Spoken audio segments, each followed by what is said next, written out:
Bienvenidos a Un crimen que nunca murió, un asesino sin rostro. ¿Qué harías si vivieras en una ciudad donde el asesino nunca fue atrapado? Donde cada noche podía ser la última. Jack the Ripper jamás fue visto con claridad. Nunca fue arrestado. Y aún así, luego de más de un siglo, su historia sigue causando terror. En este episodio vamos a explorar quién fue, qué hizo y cómo su historia influyó en la cultura. Jack el Destripador es el nombre que se le dio a un asesino en serie no identificado que operó en Londres en 1888, específicamente en el barrio de Whitechapel, ubicado al este de la ciudad. Al no lograr determinar su identidad, no se lo puede asociar como un individuo concreto, sino de una figura construida a partir de una serie de crímenes violentos y de las complicadas condiciones sociales de la época. En 1888 ocurrieron 5 asesinatos que posteriormente serían llamados los 5 canónicos. A las primeras horas del 31 de agosto de ese mismo año se encontraría a la primera víctima, Mary Ann Nichols, con una herida profunda en su garganta y otras más en varias partes de su cuerpo. El 8 de septiembre a las 5:15 am se escucharon los gritos de Annie Chapman, la segunda víctima de Jack the Ripper. Su cuerpo fue encontrado antes de las 6 am y se estableció de inmediato una conexión entre este caso y el de Nichols gracias a las heridas similares en sus gargantas. Aparte de los crímenes violentos, se cree que el asesino enviaba cartas a diferentes autoridades. El 25 de septiembre se envía Dear Boss, la supuesta primera carta escrita por Jack the Ripper, donde se llama a sí mismo por este nombre. En la carta se burla de las investigaciones para revelar su identidad y hace una promesa de cortarle la oreja a su próxima víctima y enviarla a la policía. El doble evento ocurrió el 30 de septiembre. A la 1 am se encontró el cuerpo de Elizabeth Stride en Berners Street, asesinada de un rápido corte en su cuello. 44 minutos después se encuentra el cadáver de Catherine Eddowes en Mitre Square. La caminata entre estos dos lugares duraba 12 minutos, suficiente tiempo para abandonar el cuerpo, caminar y mutilar a otra mujer. Al cuerpo de Eddowes le faltaba un riñón y tenía la oreja derecha desprendida, entre otras heridas. Después, a las 3 am se descubrió un trozo ensangrentado de un delantal en Goulston Street junto con un mensaje en la pared. El delantal pertenecía a Eddowes. Al siguiente día, 1 de octubre, se envió la postal Saucy Jackie. En esta se comenta que no tuvo el tiempo suficiente para llevarse la oreja. Sin embargo, el público no sabía que la oreja de Eddowes estaba desprendida. Por esto, se cree que esta es una de las cartas auténticas enviadas por el asesino. El 15 de octubre se envía la carta From Hell, junto con la mitad de un riñón humano preservado. El Dr. Openshaw inspeccionó este riñón y concluyó que pertenecía a una mujer alcohólica y enferma que había muerto algún día entre las pasadas 3 semanas, descripción que quedaría perfectamente con Catherine Eddowes. En la carta se indica que el asesino comió la otra parte del riñón y quería entregar el cuchillo que utilizó. Aparte de esto, es distinta en ortografía y caligrafía en comparación a las anteriores, demuestra mucho más la locura de su autor. Si los expertos tienen dudas sobre la autenticidad de otras cartas, ese no es el caso con esta. La última carta considerada legítima fue dirigida al Dr. Openshaw el 29 de octubre, dándole la razón. Nuevamente, la carta es enviada por Jack the Ripper. Esta fue utilizada por Patricia Cornwell para su teoría, indicando que el papel era el mismo utilizado por Walter Sickert. Sin embargo, esos papeles eran muy utilizados en esa época. El 9 de noviembre fue asesinada Mary Jane Kelly, la última víctima canónica. Kelly murió en su apartamento 3 o 9 horas antes de las 10:45 am, cuando fue descubierto su cuerpo. Se señala que este es el más mutilado de todos, y por esto hubo dudas sobre si este caso estaba relacionado con Jack the Ripper. Sin embargo, se sospecha que esto se debe a la privacidad que tuvo el asesino para infligir todas estas heridas, tomándole aproximadamente 2 horas. Posterior a esto, se desconoce la razón por la que el asesino dejó de realizar estos crímenes. El motivo varía desde una posible institucionalización hasta su propia muerte.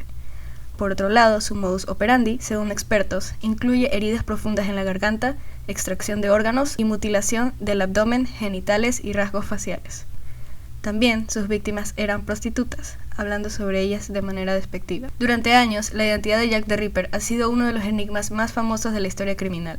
Miles de personas han dedicado tiempo, recursos y esfuerzos para tratar de resolver este misterioso caso, y se han generado miles de teorías sobre la identidad del famoso asesino, algunas más controversiales que otras. Hoy les voy a hablar sobre la teoría de Patricia Cornwell. En 2002, Patricia publica uno de sus proyectos más ambiciosos y polémicos, llamado Portrait of a Killer, Jack the Ripper. Esta obra es el resultado de una extensa y costosa investigación en la cual concluye que el famoso asesino no es nada más y nada menos que el artista Walter Sickert. La autora siguió profundizando el tema con obras como Chasing the Reaper en 2014 y Reaper en el 2017, donde reforzó su teoría y presentó nuevas evidencias. Cornwell no ha sido la primera ni la única en señalar la posible relación entre Sickert y el Destripador. Stephen Knight y Alan Moore llegaron a la misma conclusión en sus respectivas obras. La teoría se basa en que los cuadros del pintor tienen un sospechoso parecido con las escenas del crimen o rostros de prostitutas. Luego de analizar detalladamente las cartas atribuidas al Destripador y las obras del artista, concluyó que el perfil psicológico encajaba con el de un psicópata, característica que se le atribuía al asesino, porque en sus obras mostraba una fascinación casi devota a la violencia y la prostitución. Por esto, Cornwell concluyó que Walter Sickert era Jack el Destripador. ¿Pero por qué? ¿Qué hace que un asesino de más de 130 años siga ocupando nuestras mentes y la de miles de artistas que intentan adaptar su personaje? La respuesta es simple: nunca fue atrapado. En un mundo que ansía respuestas, Jack el Destripador se convirtió en una pregunta eterna que deseaba ser contestada. De ahí surgieron miles de historias, y Jack el Destripador pasó de ser un hecho real a convertirse en un personaje de ficción. Una de las adaptaciones que explora una trama creativa es Time After Time, que llegó en 1979 de la mano del director Nicholas Meyer. La película plantea una trama brillante, ya que el Destripador roba la máquina del tiempo de H.G. Wells y se fuga a San Francisco en 1979. Wells, responsable de esta pesadilla, lo persigue a través del tiempo. Lo brillante reside en el contraste central. Wells esperaba encontrar un futuro utópico donde la ciencia había erradicado la violencia, pero descubre un mundo donde el crimen es infinitamente más terrible.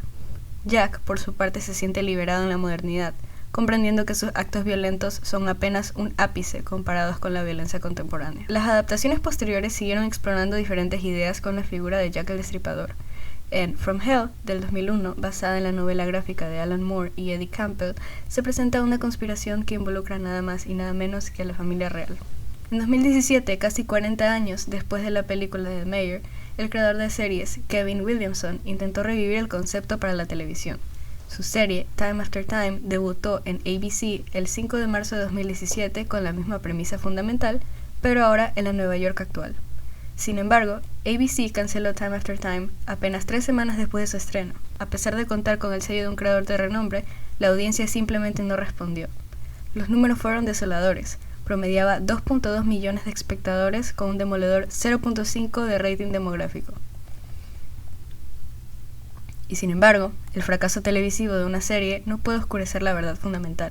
Su prototipo de asesino en serie como objeto de fascinación morbosa también ha sido utilizado como inspiración para personajes famosos como Dexter o Hannibal. Esto solo demuestra una vez más su impacto cultural. Hasta la música metal y el rock lo han reivindicado y su nombre resuena en letras y títulos como el símbolo de la violencia sexual sin castigo. Y luego están los tours. Cientos de turistas recorren cada año las calles de Whitechapel, siguiendo las huellas de un asesino que nunca fue capturado, alimentando más el mito del Destripador. Y aquí llegamos al corazón del asunto, porque hay una verdad incómoda que Cornwell se rehusó a aceptar. El misterio de Jack el Destripador es más valioso que su solución.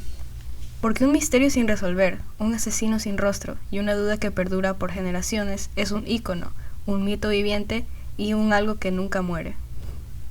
Jack el Destripador ha trascendido al crimen y es comparable al fenómeno de Drácula o al monstruo de Frankenstein, pero con una verdad terrorífica: todas sus víctimas fueron reales.